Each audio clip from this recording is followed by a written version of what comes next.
বিধানসভা নির্বাচনের ফলাফল ঘোষণা করা। আপনারা সবাই এলাকায় শান্তি শৃঙ্খলা বজায় রাখবেন, আইন শৃঙ্খলা নিজের হাতে কেউ তুলে নেবেন না। কোনো রকম কোনো সমস্যায় পড়লে অবশ্যই অবিলম্বে আমাদের থানার সঙ্গে যোগাযোগ করবেন।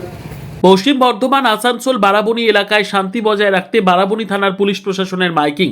আগামীকাল পশ্চিম বাংলার বিধানসভা নির্বাচন ফলপ্রকাশ হবে, তার প্রাক্কালে রাজ্যের সর্বত্র পুলিশ প্রশাসনের পক্ষ থেকে এলাকায় শান্তি বজায় রাখতে মাইকিং করে এলাকাবাসীদের সচেতন করছেন। রবিবার সকালে বারাবণী বিধানসভার বারাবণী থানার পুলিশ এলাকার বিভিন্ন গ্রামের মোড়ে মাইকিং করতে দেখা গেছে। পুলিশ প্রশাসন জনগণকে সচেতন করছেন আগামীকাল নির্বাচনের ফল, সেই দিন এলাকায় ভিড় করার উপর নিষেধাজ্ঞা। দুজনের বেশি কোথাও একত্রিত হবেন না। কোনো অপ্রীতিকর ঘটনা ঘটলে সাথে সাথে থানায় খবর দেবেন, আইন নিজের হাতে তুলে নেবেন না।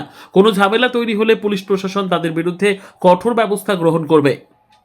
যে কোনো সমস্যায় পড়লে বা জরুরি প্রয়োজনে অবিলম্বে আমাদের থানায় যোগাযোগ করুন। মনে রাখবেন, অহেতুক দুজনের বেশি জমায়েত করা নিষিদ্ধ। আইন ভঙ্গকারীদের বিরুদ্ধে পুলিশ প্রশাসন। শেখ রতনের রিপোর্ট, পিবি নিউজ।